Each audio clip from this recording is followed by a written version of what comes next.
Oui. Patron de Lidl. Lidl, c'est 1500 supermarchés en France. Vous êtes quatrième en termes de part de marché derrière Leclerc, Intermarché et Carrefour. Vous vendez beaucoup de marques maison et ce que je trouvais très intéressant ce matin, c'était de comprendre avec vous. On parle de ce cirque des négociations commerciales. Il y a eu les changements de calendrier. Ils ont jusqu'au 31 janvier pour se mettre d'accord. Et ce qu'on découvre au fond en mettant un peu le nez dedans, c'est que tout ça va aboutir à des hausses de prix et non pas à des baisses. Mais vous y échappez parce que vous vendez beaucoup de marques maison. Il n'y a que 10% de vos produits qui passent par ces grandes négociations commerciales avec les industriels. Est-ce que ça veut dire que vous, contrairement aux autres, vous allez vraiment réussir à faire baisser les prix? Oui, les prix baissent chez Lidl, mais les prix baissent chez Lidl depuis des mois. Pourquoi? Parce que justement, on n'est pas dans ce cirque, et j'aime bien le terme, dans ce cirque des négociations avec les marques. Nous, on discute avec nos fournisseurs tout au long de l'année. Et donc, les fournisseurs sont venus avec des baisses.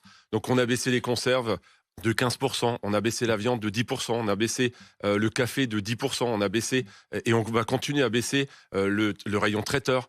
Donc oui, les prix baissent chez Lidl et il est temps que ça baisse parce que les matières premières baissent.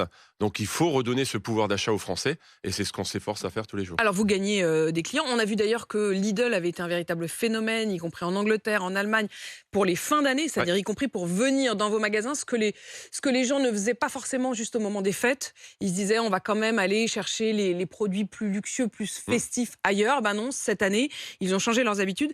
Ils sont venus chez vous. Oui, parce qu'on a aussi des produits festifs. On a notre marque Deluxe. Alors malheureusement, on manquait un peu de foie gras, mais ça c'est pour des raisons de grippe aviaire. Mais effectivement, le saumon, tous les plats cuisinés qu'on fait pour les fêtes, ont cartonné cette année, en plus des chocolats de Noël.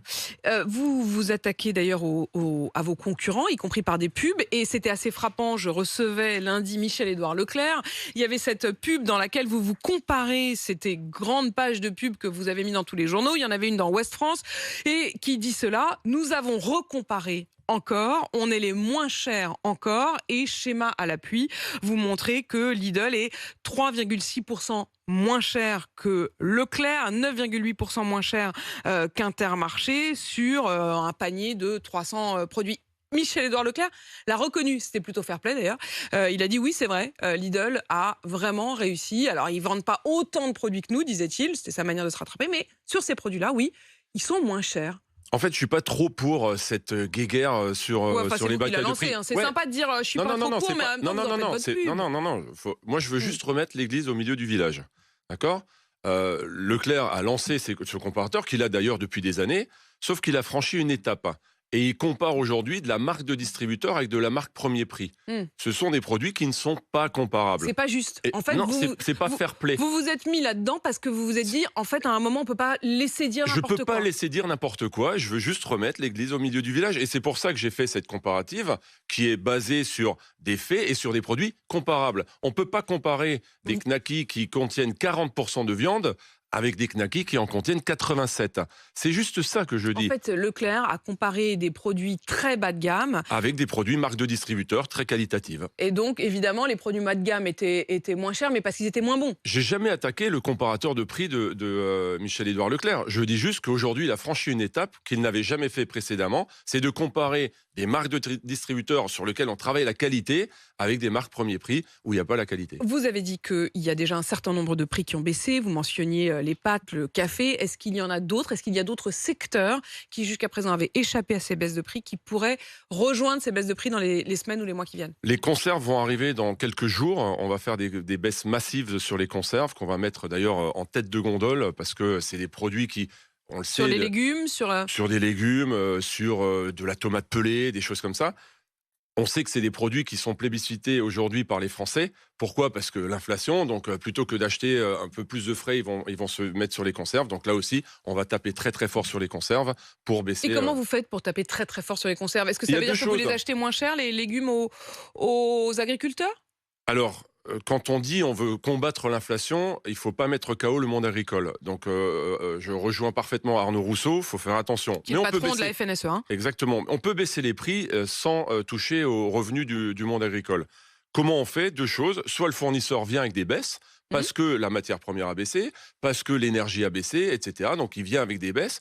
Ou alors nous, tout simplement, on peut aussi rogner sur nos marges, c'est ce qu'on fait chez Lidl. Et puis il y a aussi ces fameuses grandes promos, notamment sur les robots. En décembre dernier, vous avez vendu 90 000 robots en une seule journée. Mmh. C'était une opération commerciale que vous appeliez 100% remboursée. C'est-à-dire, en gros, le robot, il coûtait 360 euros.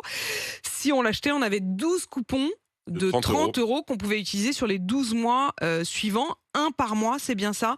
C'est ça. Ça marche vraiment, c'est-à-dire qu'il faut ensuite que chacun soit très scrupuleux sur la manière d'utiliser. C'est pas, on récupère pas un chèque de 360 euros. Mmh. Alors, c'est de la fidélisation, qu'on soit Voilà. clair, vous l'avez dit, c'est une opération commerciale. C'était pour faire venir le client.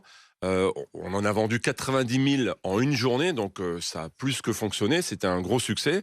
Et en fait, tous les mois, on va pousser un bon de 30 euros aux 100 000 clients qui sont venus acheter le robot.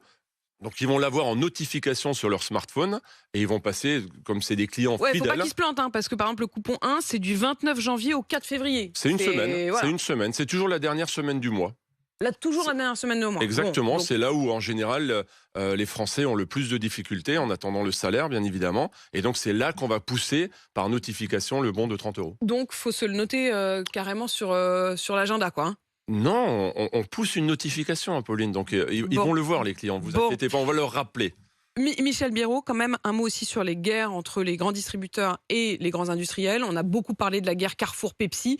Carrefour ayant carrément fait de son refus d'accepter les hausses de prix de Pepsi, par exemple, presque un argument commercial, en laissant sciemment les rayons vides avec un petit panonceau disant « Nous refusons les prix que nous impose Pepsi ». Est-ce que vous êtes aussi dans le bras de fer de manière plus quotidienne? C'est-à-dire que vous en faites pas des panneaux, mais il y a des produits que vous achetez pas parce que vous estimez qu'on vous en demande trop d'argent. Alors, vous l'avez dit, nos marques de distributeurs, c'est toute l'année. Les marques nationales, on n'en a que 10%, heureusement. Mais oui, on est aussi dans le bras de fer. Et oui, on est aujourd'hui sur une dizaine d'industriels où potentiellement les produits pourraient sortir des rayons dans les semaines qui viennent. Vous pourriez, ça, c'est Pepsi, c'est tout cela, c'est Pas forcément Pepsi, il y en Danone. a d'autres, mais si vous voulez, je n'accepte pas la non-transparence.